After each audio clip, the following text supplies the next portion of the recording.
What is up, VTube, Steem blockchain? So today I want to talk a little bit about looking at Steem creator earnings in a different light. So a lot of people have talked about the latest hard fork 21 and the hard fork 22, which actually fixed some things that went wrong with hard fork 21.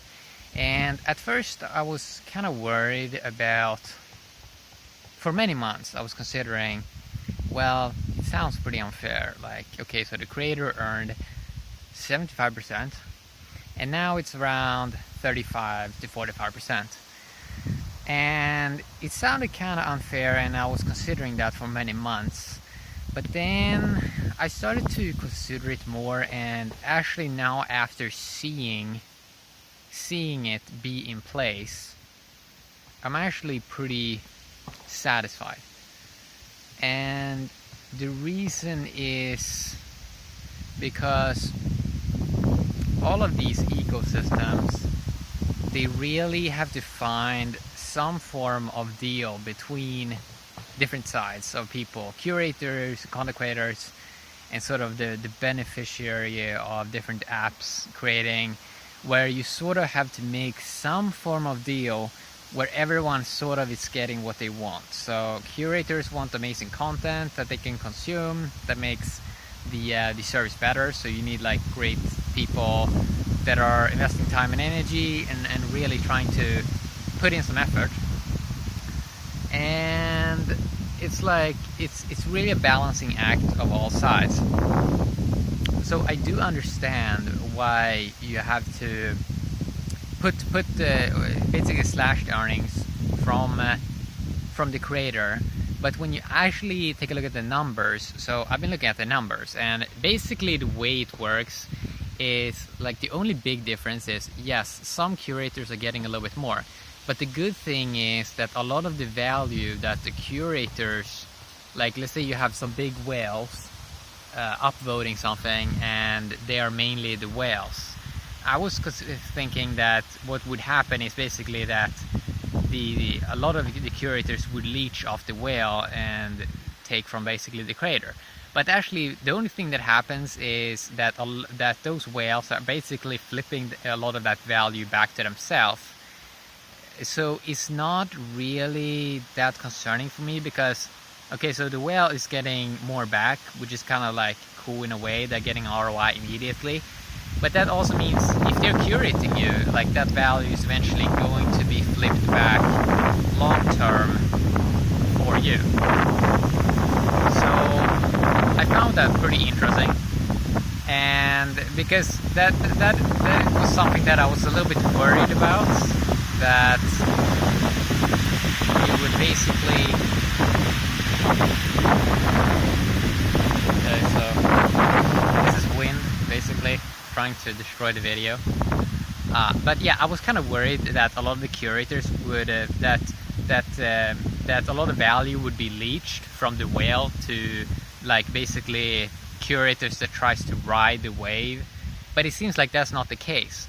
It seems like it's working pretty decent. Like sure, the creators is earning a little bit less, but the value is also being flipped back into instant ROI for big whales. So they have sort of incentive to sort of hang around, which is kind of cool. And this other big thing was this term of basically infinite upside. Like that looking at this from a different light perspective of creating content, like the level of like infinite upside of it now is that it doesn't really cost that much to create content. That like making a video like this, it's like, okay, sure, you buy like a phone, you have an internet connection, but then your fixed costs are not really, they're not really going up, right? Like the fixed costs after you sort of have gotten most of the equipment. And even like if you want to do like super quality videos, yes, you do have many like fixed costs, but after you sort of cover the fixed costs, you can sort of you can take the benefit. You can benefit by taking advantage of infinite upside, where it's like, yeah, sure, you have fixed costs. Like I have fixed cost to buy a smartphone and fixed cost for the internet connection. But then you basically can take advantage of, like, there's an infinite upside. Is okay, sure, if you want to do like quality, like super quality content, what you basically can do is, instead of like doing one super quality video, you can do 10 in a week, and really taking 1 week of doing many of the same thing. And that's kind of cool. I mean, that's something that I learned from YouTube. I've done over 10,000 videos almost on like smartphones, and what I realized is you can actually do like 5 videos in a row that actually has a lot of value inside of them. It just takes a little bit of creativity. And yeah, so the thing is, like, yeah, sure, I have fixed costs, I have to buy the smartphone, but then in terms of like creating content, it doesn't really cost me anything. But even if so let's say it doesn't really cost me anything to create a piece of content. Even if I get 10 cents reward on something, that is like massive value from basically having zero cost to produce something. And it's basically zero, right? It's like, okay, sure, it takes a little bit of energy to use your brain and stuff like that. It takes a little bit of battery power and stuff like that, but it basically is close to zero. So even if creators get 35% or 45%, when they have really no cost to create content, or to create limitless content, like limitless upside, like there's not really a limit for how much you can create. And so it's like a person can create 30 videos in a day. And because even if you're producing quality content and you sort of are making like, let's say, yeah, I mean, even if you are creating quality content, there are ways to sort of squeeze in way more value in a slower time frame. You can actually like 5x or like 10x how efficient you're basically doing things. And it really is about that realization that like there's infinite, like there's limitless upside in terms of the amount of value you can create now with smartphones, because they have a video function, and with text, that you actually, like, there's limitless upside. You can write a lot of value because you have a conscious brain, and you can take a lot of cool photos, and it really doesn't cost anything more to like take more photos and trying to improve. And like it really is interesting how that compounds, that even a slight like improvement daily, where you're just trying a little bit better and a little bit more at trying to do it just a little bit better. Like the first couple of years, it takes a lot of conscious energy to look at, okay, how should we do this, and it really is the starting phase of 1 to 2 years of like the so-called brand phase, where you're sort of trying to find your niche, and you're sort of trying to understand how the industry works, and you're sort of trying to get a view of what kind of rewards you can expect and what people are willing to sort of reward. But after that, like 1 to 2 year phase, where you sort of have some kind of brand established, some kind of personal brand or whatever, but you know, you're doing some kind of content that people sort of enjoy, it basically is just like, it doesn't really take that much more to keep going. Because when you're already sort of going, or when you're already sort of running, it's not hard to like keep going. And the fixed cost is like, the fixed cost like stays the same. There's not really, especially in this digital space, there's not really that much more after you sort of cover the fixed cost. And I know about the fixed costs for a lot of stuff, because I spent over $100,000 on buying smartphones. I spent maybe $10,000 buying a MacBook Pro, buying an iMac. I spent $2,000 to buy a 4K video camera 2014 for my YouTube channel. So I know that like the fixed costs, they can ramp up quite high, right? But let's say a person is enjoying the process, they're enjoying the engagement, like the engagement in trying to become better, they're enjoying, you know, doing stuff on a daily basis. Then why would it really matter to make an ROI right now? Why would it really matter? Because I didn't really take any profit for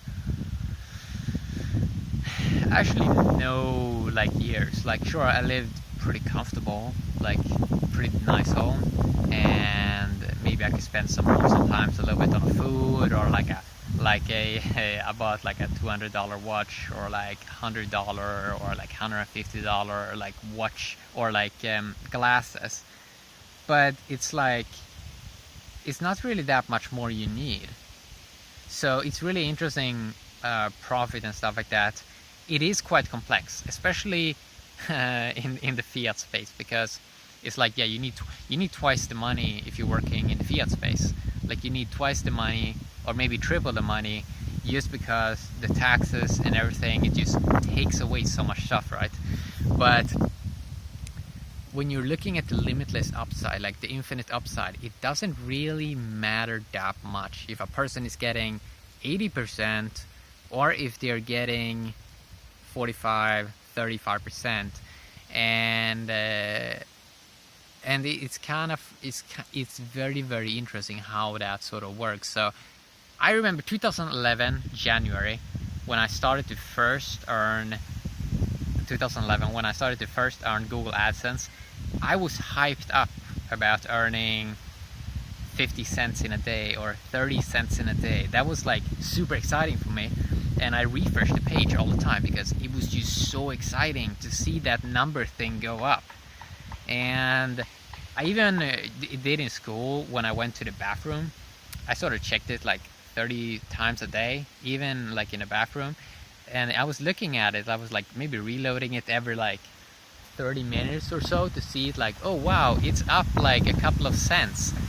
And you sort of in many ways need that sort of grinding mentality of a person basically being hyped up over every single cent that you're sort of making on the internet, because it really adds up then quick.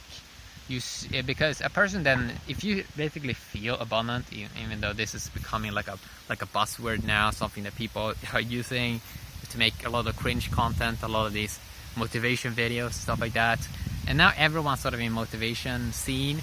They're sort of trying to do these, oh, you need to earn $1 million or you're poor, or you need to earn $100,000. Like they're sort of trying to sell scarcity in many ways. Well, that's not really like that's not really like, a lot of people even trying to sell the idea of like you need $1 million or you're never gonna survive. It's like it's scarcity is actually, it sells a lot. Like it makes people FOMO into stuff, and yeah, so it's like, but then you realize, you look back at like how many real content creators that really became big, how they really started, and it was really a slow beginning, and a lot of them had it very hard.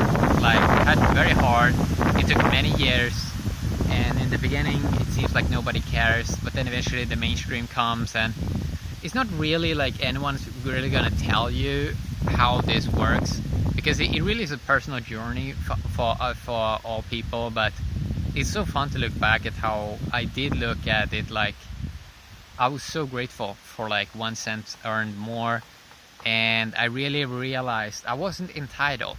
I realized this is amazing, because in the past I made a lot of videos, like 500 videos, and I didn't earn anything because there wasn't an AdSense program in Sweden in 2010. So you couldn't even earn. Like there was not even that possibility that you can earn. Like you needed to have a bank account and all this. And now it's like you don't even need a bank account. You don't even need to do some KYC thing. You just have to put up a video camera, record something, not be entitled, and sort of, and it can sort of work because of the limitless upside. that it's like there is really not a limit to what you can do. And that's fascinating, because sure, people look at value in different ways. For example, I find it massive value just watching vlogs. Like, it gives me a lot of information. Like, sure, I can search on Google, and for example, I can search on Google for information on a website, but I'd rather watch someone talk to it in a video, in a blog, because it's just faster to consume content, I find. So what is basically making all this work is that it doesn't really cost that much to create more content. That you have this limitless upside.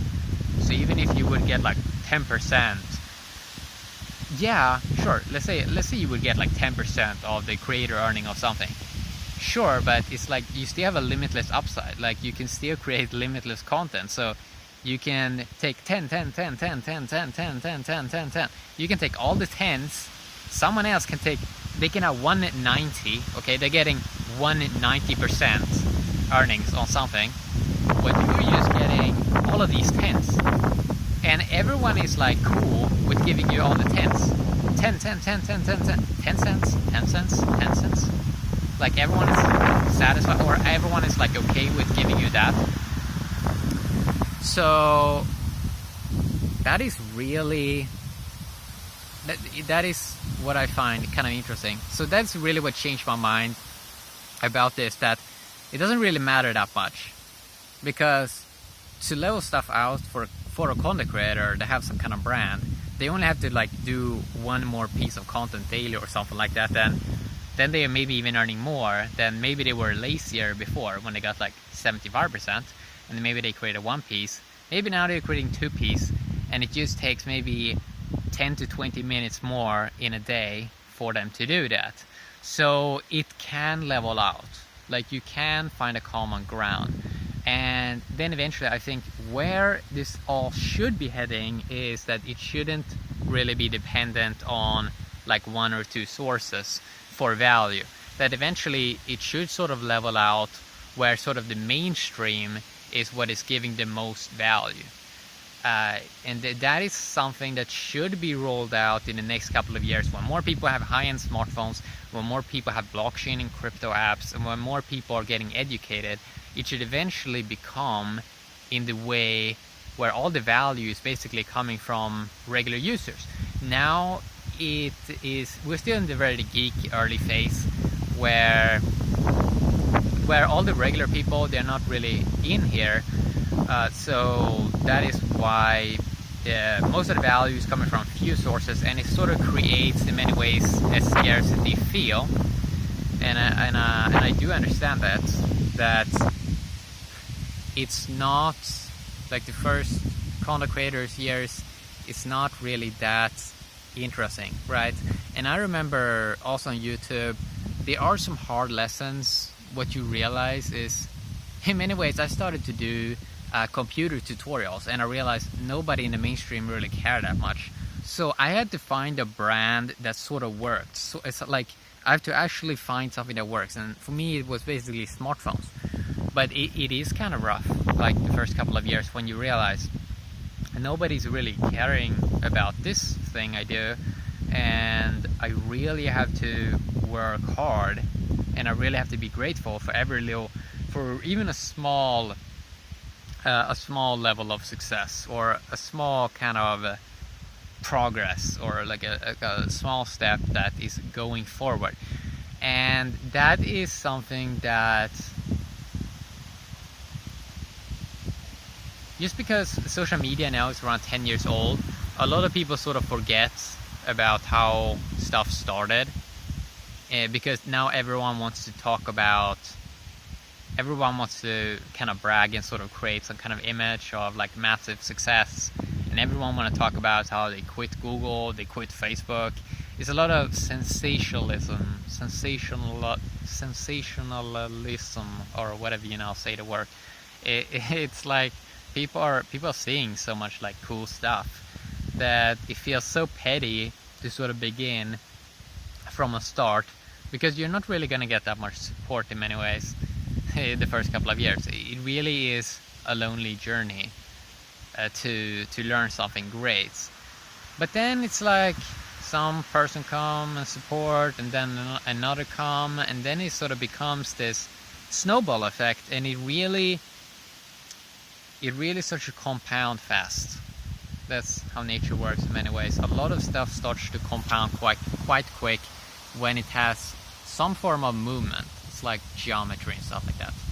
So it's fun to consider the limitless upside,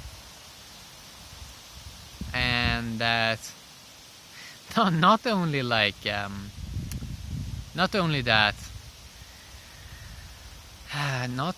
that you can get rewards from others, but also that these systems prints value.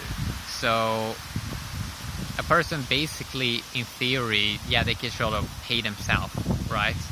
And that's eventually how systems kind of becomes in ownership systems, is that eventually when all people are sort of owners of something, or the people, at least the people that sort of care, is that eventually, in theory, they can, even if they would have no one supporting them, they would actually be able to support themselves, which is kind of interesting in many ways. That in many ways these systems eventually are going to run by themselves without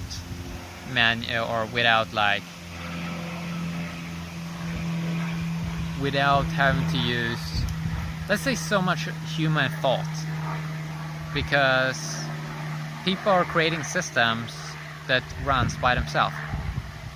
That means that people can use conscious thought to consider other things in life, and that's interesting. Yeah, so that's what I want to talk a little bit about today. The limitless upside is quite funny to consider, and that you're not really seeing that much results in the beginning, but then you get these like one-hit wonders and stuff like that just really pays off. Like, I got a video on YouTube that got 130 million views, and it just pushes up the average earnings of every video, that eventually it all levels out. With enough time, it does level out. But the world at the moment is not a place at the moment where you can sort of cheat, or like, sure, you can say you can cheat a lot of systems, but in like the long term, sure, you can argue that there's of course a lot of people that can cheat a lot of systems a long time, but if you look at a lot of people that are successful, they actually had to work for it. Yeah. But not saying that, and then there are also outliers always, but if you look at it on the general term, most people that like became super successful in something, they had to work for it or something like that, and they had to invest a lot of time and energy into something. So that's what I want to talk a little bit about today, that it really in some ways is about looking at it in the long-term scale, and that's not really what people want to hear, because it's not really like it doesn't sound romantic, and also that a person in some ways can also look at it as building or trying to build yourself up as a person. That basically means that you would basically be able to do the same thing on some other digital places if like something wouldn't work anymore. That means that you actually are creating skills that are going to be applicable to all aspects of your life. So it's not like something that sort of goes away. You can just, and that's the same kind of thing, that like if you build yourself up like a character or something like that as a human, you can use that in other areas of your life, and so that's what I want to talk a little bit about today. And I think I talked about it a few months ago, that eventually I think that content creators, I mean, eventually value is sort of gonna flow to them in a way, because it's like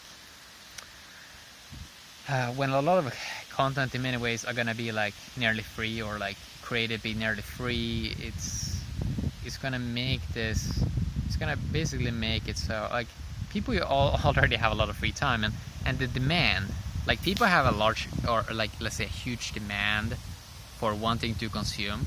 I sort of look at it as like a lot of YouTube videos that I consume now is like 1 hour long, or some are even 2 hours long, and they go by like that, like super fast.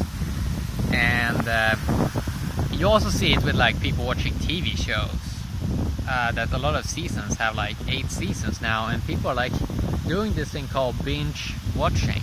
And of course this is gonna come to the creator space as well. Like the people actually have more free time over to consume more content, so there's always a demand for content creators.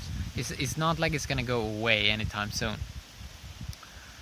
So that's what I want to talk a little bit about today. Hopefully enjoyed. Have a great day, DTube and the Steem blockchain. Bye bye.